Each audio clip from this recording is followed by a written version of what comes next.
యేసు రక్తమే జయం పరిచర్య. ప్రియ రక్షకుడైన యేసుక్రీస్తు నామమున ఈ ఉదయకాలంలో మీ అందరికీ శుభములు కలుగునగాక. నరుని ఆత్మ యెహోవా పెట్టిన దీపము, అది అంతరంగములన్నీ శోధించునని దేవుని వాక్యము సెలవిస్తున్నది. నా ప్రియ సహోదరి సహోదరులారా, ఆత్మ అనే దీపము సువార్త ద్వారా వెలిగింపబడుతుంది. మనం సువార్తలో ఉన్న శక్తి ద్వారా వెలిగింపబడ్డాము. వెలిగింపబడిన మనము మరొక వ్యక్తిని అలా వెలిగించాలంటే అది సువార్త వలనే సాధ్యమవుతుంది. మనుషులు మీ సత్క్రియలను చూచి పరలోకమందున్న మీ తండ్రిని మహిమపరచినట్లు వారి ఎదుట మీ వెలుగు ప్రకాశింపనీయుడి అని దేవుని వాక్యము సెలవిస్తున్నది. ఎలా ప్రకాశింపనీయాలి? మన మంచి ప్రవర్తన ద్వారా ఇతరుల్ని మనం ప్రభావితం చేయొచ్చు. మంచి మాట తీరు ద్వారా, మన ప్రేమ ద్వారా, మన పవిత్రత ద్వారా మనము స్థిరముగా దేవుని మహిమపరిచే ఆ యొక్క అలవాటు ద్వారా మనం ఇతరుల్ని మనం మార్చుకోవచ్చు. ఈ లోకంలో పాపము రోజు రోజుకు పెరిగిపోతూ ఉంది. చీకటి అన్ని వైపులా అలుముకుంటూ ఉన్నది.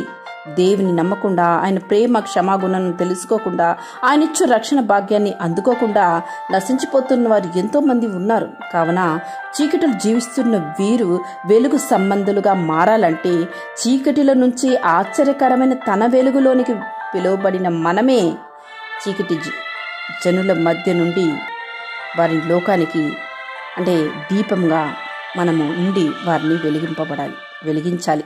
అనేక మంది వెలుగు సంబంధులు క్రియల ద్వారా దేవుని చూస్తారు కూడా. వారి జీవితాలు ప్రభావితం చేయాలంటే మన మాట తీరు, మనం చేస్తున్న దేవుని యొక్క పని, మనం అందిస్తున్న దేవుని సువార్తనే వారు వాటిని చూసే మారుతారు కూడా. అందుకే ఆయన అంటున్నాడు, మీరు లోకమునకు వెలుగై ఉన్నారు అని. మనం ఎప్పుడు కానీ వేకువ చుక్క వలె ఇతరుని మనం వెలిగించాలి. వేకువ చుక్క ఎలాగైతే తెల్లవారుజామున చాలా ఎక్కువగా ప్రకాశిస్తూ ఉదయించునో, నేడు నీవు కూడా అలాగే ఎక్కువగా ప్రకాశించి దేవునికై నీవు ప్రజ్వలింపచేసి అలాంటి జీవితాన్ని ఇతరులకు మాదిరికరంగా నీవు చూపించినప్పుడు ఇతరులను దేవునికి నీవు అందించగలవు. నీ యొక్క నడవడికనే ఇతరులను మార్చుతుంది అని నీ గ్రహించు. చీకటిలో ఉన్న జనులు మార్చడానికి నీవే కారకుడుగా మార్చబడాలి. నీ మంచితనాన్ని దేవుడు వేకు చుక్కువలే అందరి ఎదుట ప్రకాశింపచేస్తాడు. చీకటి అనే ఇరుకు ఇబ్బంది ఉంటున్న ఆ మనుషులను తన వెలుగు ద్వారా దేవుడు వారిని మార్చుతాడు. అప్పుడు నీ బ్రతుకు కూడా అరుణోదయం వలె ఇంకెక్కువగా కాంతిగా ఉండును.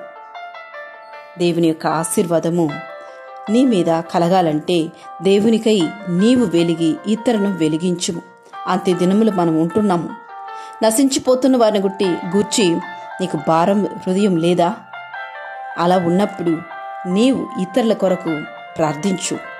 నీ వలనైనా సహాయాన్ని ఇతరులకి అందించి దేవుని స్వార్థని పంచు.